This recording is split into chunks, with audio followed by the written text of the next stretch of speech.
So today I made close to $1,700 in the markets trading higher time frame key levels. All right. So that's what we're going to be talking about today, how to go about using higher time frame key levels to take trades. All right. So let's get into it. So here we are on the micro E-mini NASDAQ. Here's the ticker symbol for you, MNQM. 2026, and we're on the daily time frame right now. So now that we have that out of the way, I'll go ahead and remove that off charts so we can keep the charts clean. And there we are. So in some of the prior videos, we talked about the bias, and we said that the bias was bearish, and we had some key levels on the charts. That was, you know what I'm saying? We had some key levels that was based on higher time frames. So we had levels on here that was based on the 3-month time frame. So we even went all the way up to the 3-month time frame. All right. So if you've been watching the videos, then that's something that you would have seen. All right. So let's just go over some of those things. So when we were here, right? When we were here, we talk about the fact that the chart was kind of spotty over here. So we can't really see these candles anymore. So we talked about ways how we can get around that. But this is just a quick review, just to get everybody up to speed on the same page. And then we talk about the key levels that were used to take trades today. All right. So this is where we were. One thing we mentioned that is because the chart is getting spotty like this, we can't see the candles, we can move up to higher time frames. All right, we can move up to higher time frames and we can take some levels from there. So one thing that I did was I went all the way up to the 3-month time frame. So we're just going to go straight to it. And this right here is something that I drew our attention to, that we had a fair value gap on the 3-month time frame right there. All right, so I'm going to go ahead and put that on the chart. So one thing I said is that I broke this up into quadrants. I'm gonna put it on the chart so we can see what I'm talking about here.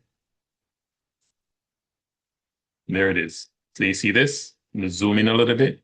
This is a fair value gap.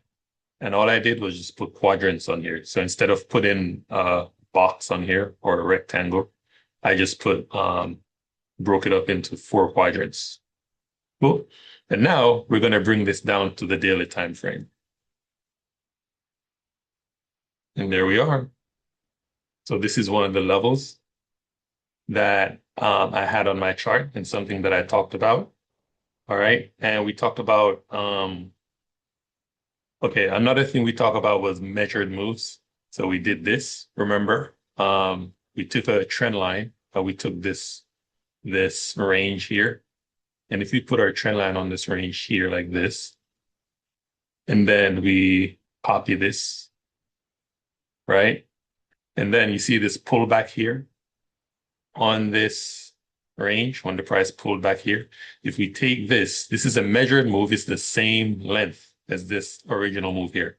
If we take this and we place it right here, then we get a measured move from here.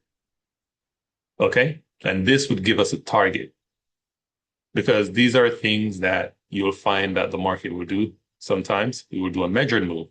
So once we do this, it gives us a target that goes right to the low of the 3-month fair value gap. See that? So we had this as a target.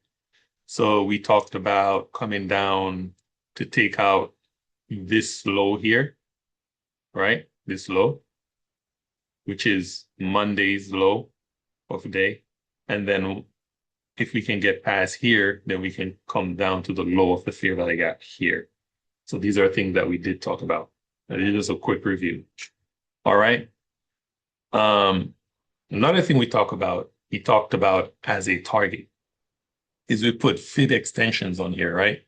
So if we take our fib and we go from the top of this range down to the low of this range here, the same range here, right? And we're going to use the extensions. And there's the settings if you want to see what I have as my settings right there. And then we get this lever right here, this one right here. So you see this, the first one, this was also a target because this is based on fib extension. So it's still the same measured move idea. So this was also a target, something that we would be looking for should the price remain bearish. So first, we would be looking for this low to be taken here. Then we'll be looking for the low of the 3-month fair value gap here. And then if we can get past here, then we will be looking for this right here. And then we would see how the market trades should we get there. All right, cool. So another thing we talked about now. So all these are key levels, all right? So these are things that I had on my charts, and all these quadrants were targets. So if you notice, we came close to this second quadrant here. If the price found sensibility, I mean, the price found sensitivity, okay? So we had a big move out of there. And then we come back down again here. So the price came back down into the high of it. You got a bounce out of here. So you really have to pay attention to these details, okay? And then the price came down to the consequent encroachment of it, which is the midpoint. And you can see we had a bounce out of there. Then the price came down to this lower quadrant down here. And we had a nice big bounce out of there, okay? So now, of course, we're going to be targeting this low, the low of the fair value gap here. And then these are the levels that I actually use to take trades today. So let's play this forward and see where we are right now. And then we'll talk about the trades that we're taking. Okay, so we'll play this forward. Let's play this forward again. Look like it doesn't want to go forward. All right, here's what I'm going to do. I'm gonna close this because it's not moving forward for some reason. I'm going to just close this. We'll be able to see where we are right now. There we are. All right. So as you can see, this is yesterday's price action. You can see how the price came down. And we took out this low here, which is one of the targets that we talked about. So this low right here was taken yesterday, okay? Now, once we got past this low, you can see the price came down to the low of the fair value gap from the 3-month time frame. So that's also a target that we had. And you can see that target has been met. Now, the price came very close to this target down here. That's based on the fib extensions, but we didn't quite get there, but it came very close. So I'm still open to this. I'm still bearish. My bias is still bearish for me until, proven otherwise. So this is something I personally would still be looking for the price to come down into eventually. And then we can just see how the price trades from there. So you can see pretty much all these targets have been met, except that we haven't got down here yet, but we came pretty close. All right. So the trade that I took today was based on the low of the fair value gap. All right. So this is going to be a little bit different from the strategy that I've been showing on this channel so far. So this trade is actually it's not going to be based on that strategy. It's going to be a little bit different, but I'm just going to show how I was able to use this same information that was shared before the fact. Okay. I was able to use this same information, these same levels to take a trade today. So what we're going to be paying attention to is the low of the fair value gap. So we're going to drop down to the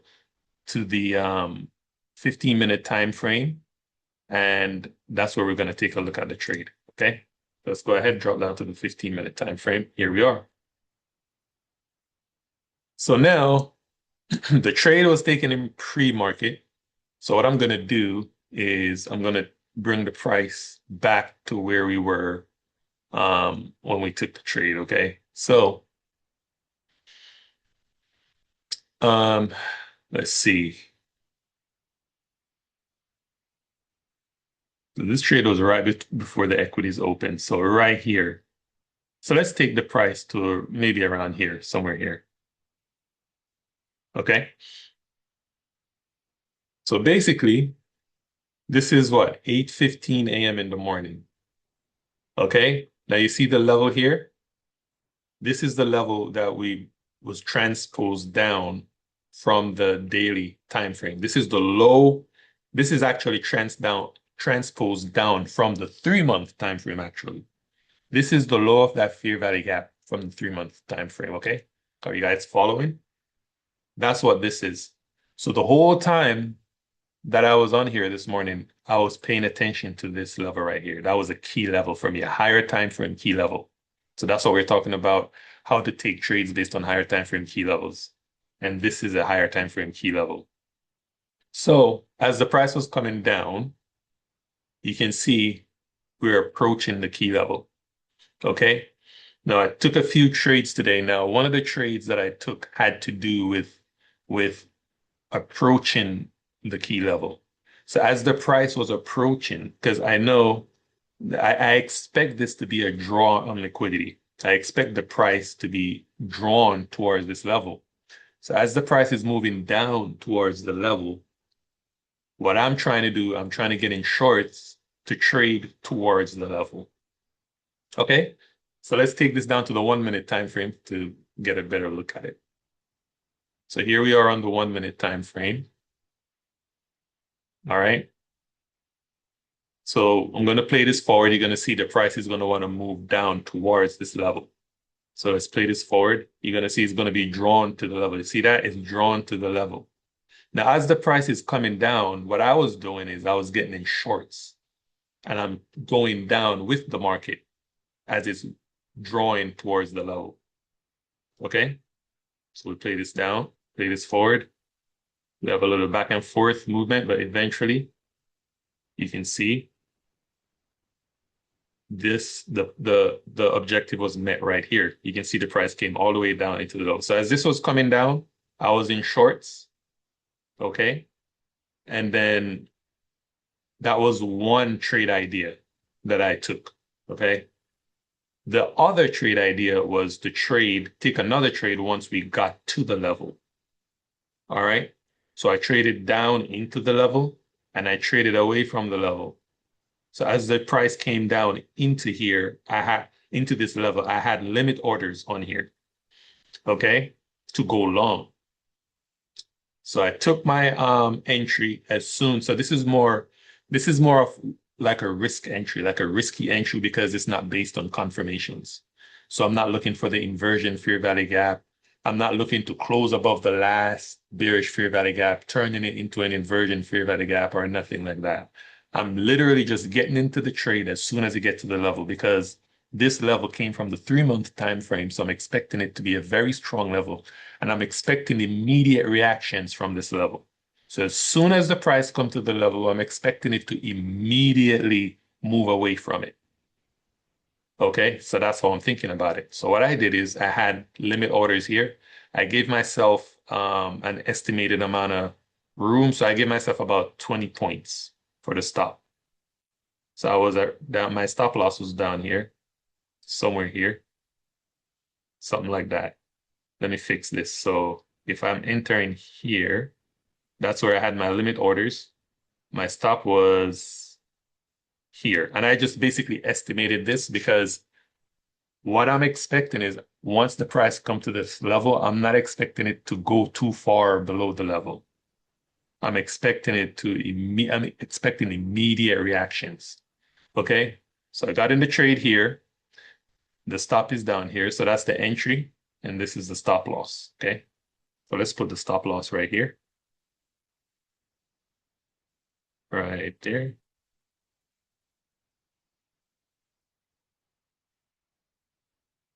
There. That's the entry, stop loss here.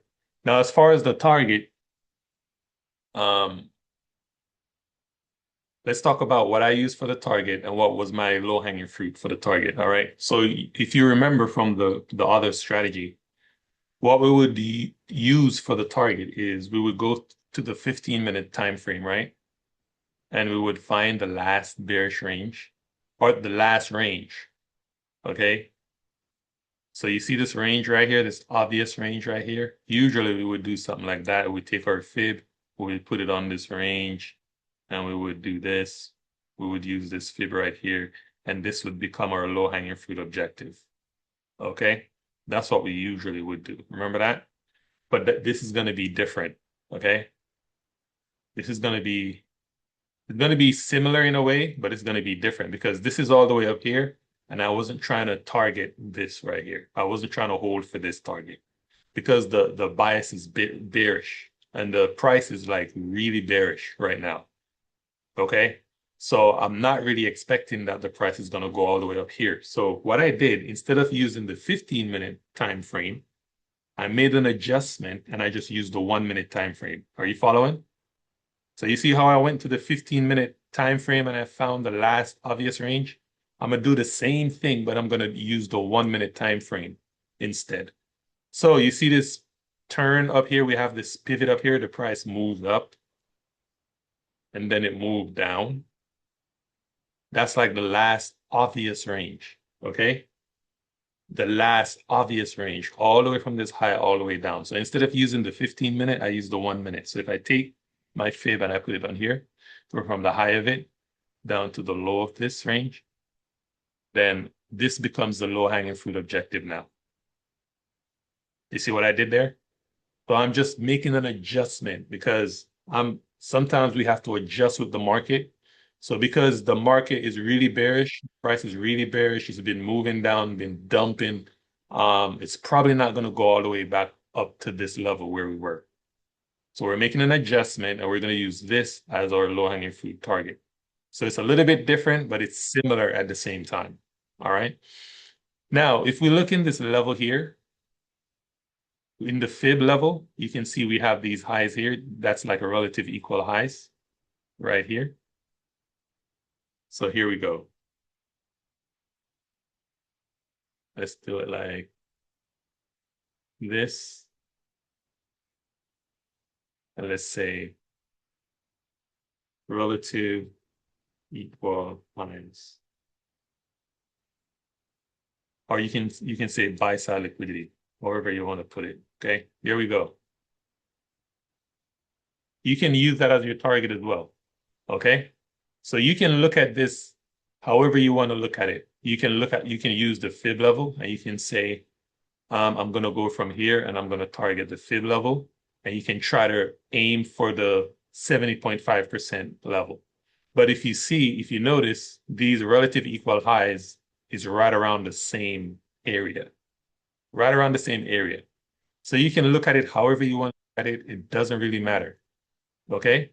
So what I did is I had a line right here for my target, right at these relative equal highs. And that's where my target was.